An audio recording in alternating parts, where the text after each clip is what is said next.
ರಾಶಿ 9ನೇ ಸ್ಥಾನ ಭಾಗ್ಯ ಸ್ಥಾನದಲ್ಲಿದ್ದಾನೆ, ಅಂದ್ರೆ ಭಾಗ್ಯೋದಯ ಆಗುತ್ತೆ. ವೃಶ್ಚಿಕ ಲಗ್ನದವರಿಗೆ ಈ ಸತಿ ಅದೃಷ್ಟವೋ ಅದೃಷ್ಟ, ಉತ್ತಮವಾದಂತ ಧನಲಾಭ ಸಿಗುತ್ತೆ, ಇಷ್ಟಾರ್ಥ ಸಿದ್ಧಿಗಳ ಕಾರ್ಯ ಆಗುತ್ತೆ. ವ್ಯಾಪಾರ ವ್ಯವಹಾರಗಳಲ್ಲಿ ಏನ್ ಬಿಸ್ನೆಸ್ ಆಗ್ತಿಲ್ಲ, ಇಂಥ ಬಿಸ್ನೆಸ್ ಮಾಡ್ಬೇಕಾಗಿತ್ತು ಅಂತ ಏನ್ ಕಾಯ್ತಾ ಇದ್ರು ಅವ್ರಿಗೆ ಒಂದು ಸುವರ್ಣವಾದಂತ ಅವಕಾಶ.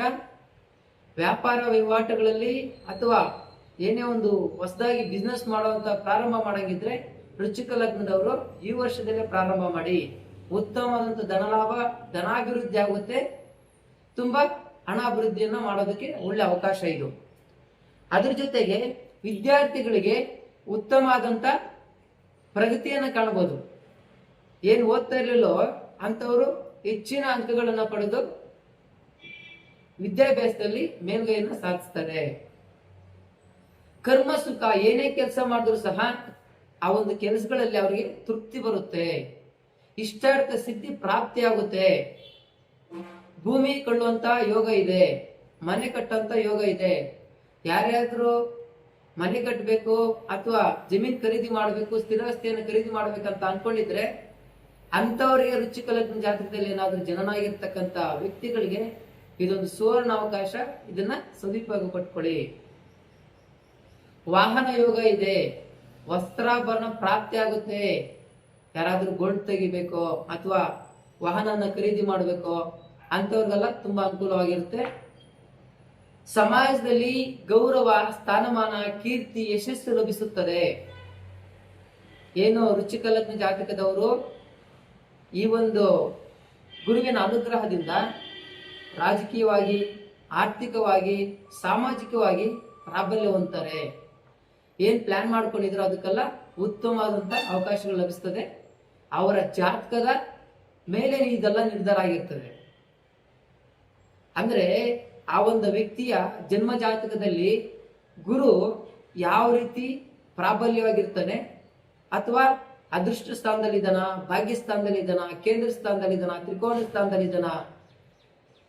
ಗುರು ಉಚ್ಚ ರಾಶಿಯ ಜೊತೆಗೆ ಏನಾದ್ರೂ ಇತಿ ಫಲದಲ್ಲಿದ್ದಾನ, ಅದ್ರ ಮೇಲೆ ಇದನ್ನೆಲ್ಲ ನಿರ್ಧಾರ ಆಗ್ತದೆ. ಅದ್ರ ಜೊತೆಗೆ ಗುರು 9ನೇ ಸ್ಥಾನದಲ್ಲಿ ಭಾಗ್ಯೋದಯವಾಗಿದ್ದಾನೆ, ಗುರುಗಳ ಅನುಗ್ರಹ ವೃಶ್ಚಿಕ ಲಗ್ನದವ್ರಿಗಿದೆ. ಆದ್ರೂ ನಮ್ಗೆ ಈ ಫಲಾಫಲಗಳು ಆಗ್ತಿಲ್ಲ ಗುರುಗಳ ಅಂತ ಕೇಳೋದಾದ್ರೆ ಅದಕ್ಕೆ ಸರಿಯಾದ ಉತ್ತರ ಏನಪ್ಪಾ ಅಂತಂದ್ರೆ ಜ್ಯೋತಿಷ್ಯನ ಸಂಪೂರ್ಣವಾಗಿ ಅರ್ಥಗರ್ಭಿತವಾಗಿ ತಿಳ್ಕೊಂಡಾಗ ಮಾತ್ರ ಅದು ಅನ್ವಯ ಆಗುತ್ತೆ. ಯಾವ ರೀತಿಯಪ್ಪ ಅಂತಂದ್ರೆ ಒಬ್ಬ ವ್ಯಕ್ತಿ ಯಾವುದೋ ಒಂದು ಹೆಸರು ಮೇಲೆ, ವೃಶ್ಚಿಕ ರಾಶಿ ಮೇಲೆ ಹೋಗಿ ಫಲಾಫಲಗಳು ಕೇಳಿದಾಗ ಫಲಾಫಲ ಸಿಕ್ಕಲ್ಲ.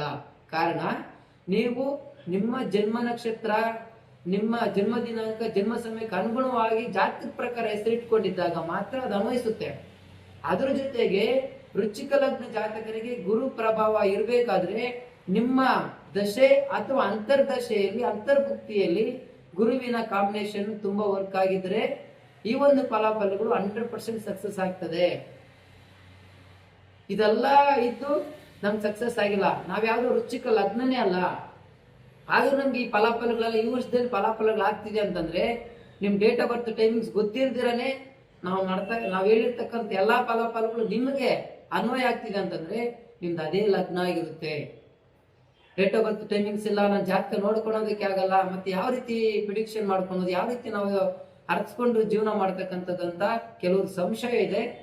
ಏನು ನಾನೀಗ ಈ ಒಂದು ಗುರು ಕರ್ಕಾಟಕ ರಾಶಿ ಪ್ರವೇಶ ಆಗಿರೋದ್ರಿಂದ 12 ಲಗ್ನ ಜಾತಕರಿಗೆ ಏನೇನು ಫಲಾಫಲಗಳಿದೆ ಅಂತ ಈಗ ಹೇಳ್ತಾ ಹೋಗ್ತಾ ಇದ್ದೀನಿ. ಅದು ಈ ಒಂದು ವರ್ಷದಲ್ಲಿ ನಿಮ್ಗೆ ಯಾವುದು ಅನ್ವಯ ಆಗುತ್ತೋ, ಅದು ನಿಮ್ ಜೀವನದಲ್ಲಿ ನಡೀತಾ ಹೋಗ್ತಿರುತ್ತೋ ಅದೇ ನಿಮ್ಮ ಲಗ್ನ ಅಂತ ನೀವು ಭಾವಿಸ್ಬೇಕು. ಆಗ ನಿಮ್ಗೆ ಅರ್ಥ ಆಗುತ್ತೆ. ವೀಕ್ಷಕರೇ, ಒಟ್ಟಾರೆಯಾಗಿ ವೃಶ್ಚಿಕ ಲಗ್ನ ಜಾತಕರಿಗೆ ಕರ್ಕಾಟಕ ರಾಶಿಯಲ್ಲಿ ಗುರು ಸ್ಥಿತನಾಗಿದ್ದು ಉಚ್ಚವಾಗಿರೋದ್ರಿಂದ ಉಚ್ಚವಾದಂತ ಫಲಾಫಲಗಳೇ ಸಿಗುತ್ತೆ. ಅದು ಭಾಗ್ಯ ಸ್ಥಾನದಲ್ಲಿ ಇರೋದ್ರಿಂದ 9ನೇ ಸ್ಥಾನದಲ್ಲಿ ಭಾಗ್ಯೋದಯ ಸ್ಥಾನ.